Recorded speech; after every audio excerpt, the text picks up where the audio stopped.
Hey everyone, this is Nikachu, and this is Merfolk Primer Episode 4, The Utility Lands. What does Manamo Noboro do? What does Manamo Noboro do? What does Manamo Noboro do?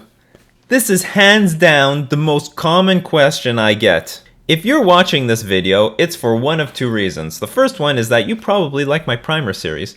The second one is probably because you are the millionth person to ask this on the internet, what these cards do. And what I hate is unanimously the community answers with choke. If you answer with choke, I'm giving you a D-. Go back to the school of fish. It just doesn't do justice for cards like Oboro. Now, let's start with Manamo itself. Well, what does Manamo do? It can untap itself. And basically it has one other theoretical application. In response to Supreme Verdict, you can target your Kira, Great Glass Spinner, and then Vapor Snag her back to your hand. If you're playing with Thassa, you can untap that too. But I'll be honest, I almost never use Manamo for anything. It's going to be non-island insurance. But let's get to Oboro. Oboro actually has a real impact on the deck because there are hands where you have Island, Muta Vault, and then just a bunch of other cards, including maybe Spreading Seas, Silvergill Adept, or Curse Catcher. So you play your Silvergill Adept on turn 2, and you still don't have an island, and you go to turn 3, and you still don't have a second blue source to cast your lords. Well, there is an awesome trick you can do with Oboro. You can tap the Oboro for blue mana, use your Muta Vault to tap it to return Oboro Palace in the Clouds back to your hand, replay Oboro Palace in the Clouds as your land drop for the turn, tap it to add a second blue mana to your mana pool, and cast your lords. This is a very applicable thing to the deck. I've done this many times, and I just hate when people completely ignore its utility. If you ever need a random card in your hand, for example, if your opponent plays Kolaghan's Command on you, dealing 2 damage to a creature and making you discard a card, you can even return Oboro to your hand to discard to the spell. If you know anyone who is asking crap about Manamo and Oboro, please link them to this video because I am tired of answering that question.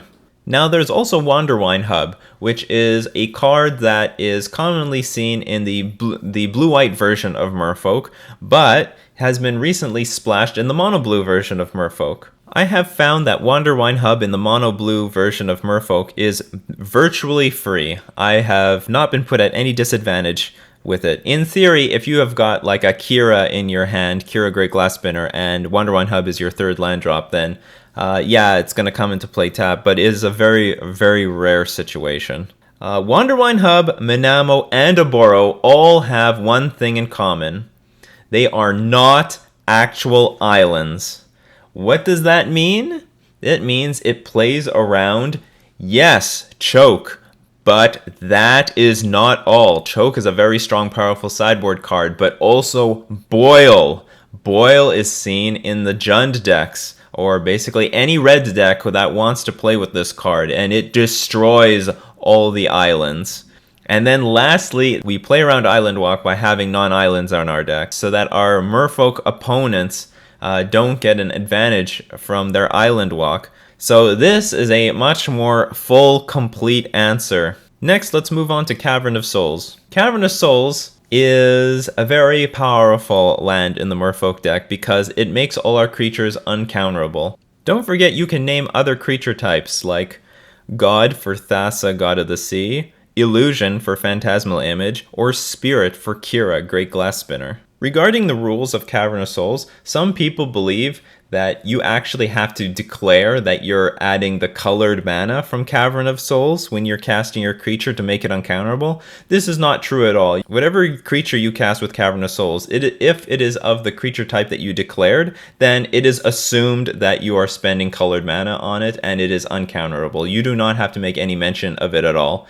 And that might be important because I have several times gotten players to cast counterspells on my uncounterable creatures for no reason, like Mana Leak or Cryptic Command. And yeah, they were unpleasantly surprised to discover that I had cast it off of Cavern of Souls. It also works very well with Chalice of the Void, because when you play a Chalice for 1 or 2, you can still cast your creatures off of the Cavern of Souls. Now, just a warning for people who want to be playing with several copies of Cavern of Souls in your deck. The more Cavern of Souls you put in the deck, the more clunky it gets, because it doesn't produce blue mana. You can't play Vapor Snag, you can't play Spreading Seas off this mana. So the more Cavern of Souls you put in the deck, the more resistant it is to counter spells, but the more clunky it gets because you're going to be stuck with cards in your hand that require blue mana. And with that in mind, let's move on to Muta Vault. Muta Vault is easily probably the best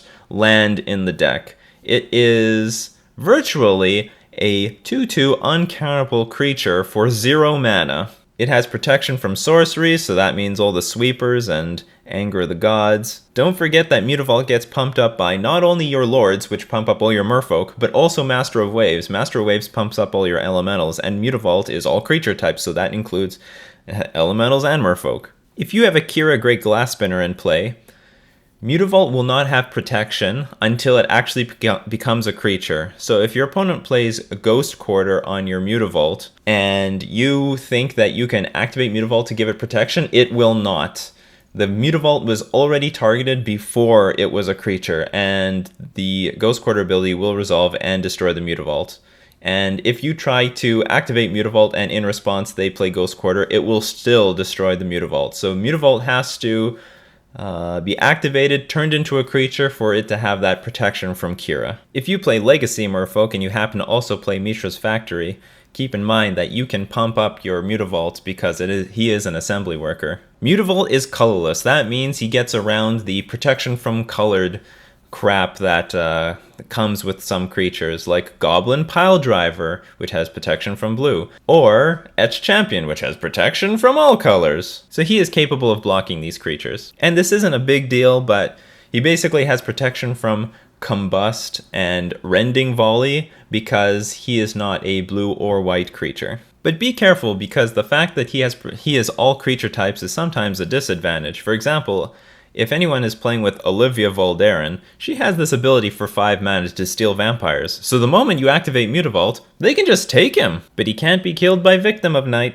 Then of course, Muta Vault plays around Cryptic Command really well, because when you declare your attackers and your opponent uses Cryptic Command and one of the modes is tap all creatures your opponents control, you can let the spell resolve, tap all your creatures, and then you're still in your beginning of combat step, so you can activate Muta Vault after that's happened, and then declare your attackers again and attack with Muta Vault. Sometimes your opponent is extremely desperate and has to use the modes tap all your creatures and bounce your Muta Vault because they know that they die to that too. And to play around that, all you have to do is activate your Muta Vault and then either Vapor Snag or dismember your Muta Vault so that there is no target, because Cryptic Command says tap all creatures your opponents control. And if their only target is the Muta Vault you're bouncing, and there is no target anymore, then that means Cryptic Command had a single target that no longer exists. Therefore, the whole spell gets countered,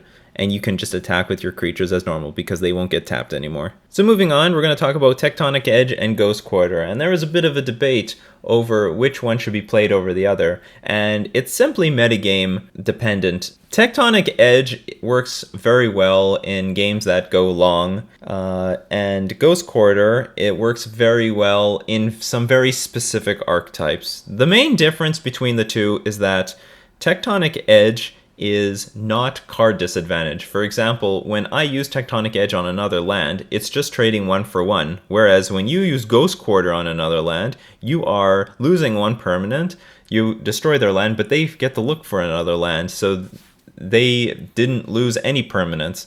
So it is card disadvantage. Why does that matter? Because Tectonic Edge can strip a control deck of lands, specific colors. If you, for example, Ghost Quarter a Steam Vents, Your opponent can just get a mountain or an island, depending on what they need, and just go about their business as usual. Splinter Twin, for example, could use a lot of mana to cast spells, or like Snapcaster Mage, Flashback Cryptic Command, and Ghost Quarter isn't going to slow them down in the slightest for that. So for that reason, I really like Tectonic Edge, because having advantage against control decks is important, because those decks are very tough. They're playing very unfairly with a lot of card advantage, and we're just playing with a simple, dinky creature deck. But Ghost Quarter is not without merit, because it really shines against some very powerful archetypes. For example, Tron and Amulet Bloom. These decks can operate off of just very few lands, and Ghost Quarter just destroys that deck. I mean, Ghost Quarter is basically a Wasteland or Strip Mine against Tron, whereas for us to activate Tectonic Edge, we would actually have to wait for them to get 4 lands out. And if they have 4 lands out, they are probably casting something, because they probably have Tron online by that point. Ghost Quarter is also super strong against the Amulet Bloom deck. In response to a bounce land, you can destroy the Simic Growth Chamber, and after the land is destroyed, they still have to return a land back to their hand, so you can set them back a ton with Ghost Quarter, whereas with Tectonic Edge, it's really hard because they probably aren't going to have 4 lands in play, or not that often.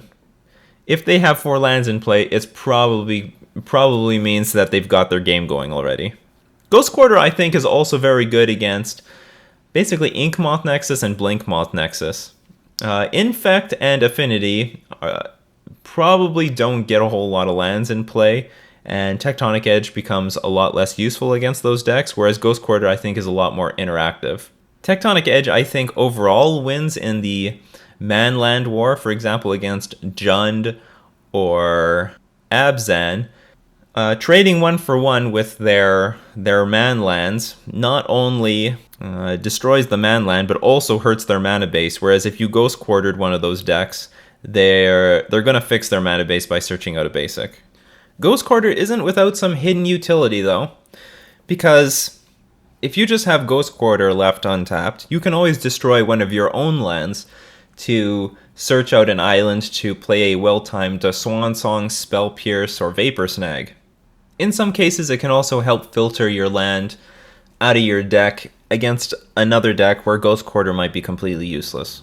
Against Scapeshift, Tectonic wins over Ghost Quarter big time, because you want to 1-for-1 their lands to prevent Scapeshift from reaching 7 to 8 lands and comboing off, whereas Ghost Quarter won't slow them down at all.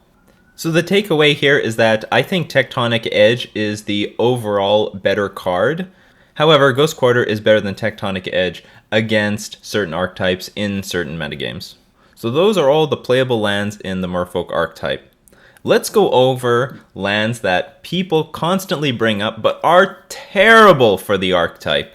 And I want you guys to avoid these lands as much as possible. Let's start with Dark Slick Shores. Everyone suggests, you're playing with Dismember. Why don't you play with Dark Slick Shores? You won't take as much damage as you normally would. But the problem with Dark Slick Shores is it comes into play tapped as your 4th mana source. This means Master of Waves, the most powerful card in the deck, is sometimes a 5 mana drop. There are so many games where I can win if I just rip a 4th land and then, what? Dark Slick Shores, nope. I'm a turn too slow and I'm going to lose. For that reason, Seachrome Coast is what holds me back from playing the white version, and what makes the white version so clunky. While the white splash is very powerful, it's Seachrome Coast that's holding the entire archetype back, because having a 4th land coming into play untapped is very useful for casting Master of Waves, or even just several spells on a turn, like 2 Lords.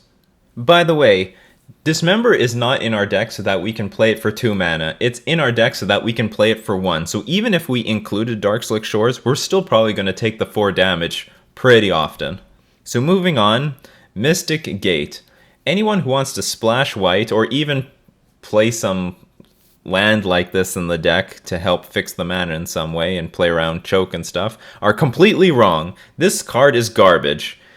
Look carefully at what this card does. You have to pay colored mana in order to get colored mana out of this thing. So what are you going to do when your hand is like Mystic Gate, and Muta Vault. You're going to cast Lords off of that. You can't even cast Silvergill Adept off of that. You can't cast Spreading Seas. You can't cast Vapor Snag. You're going to do nothing with this combination. And the same as if you have Cavern of Souls.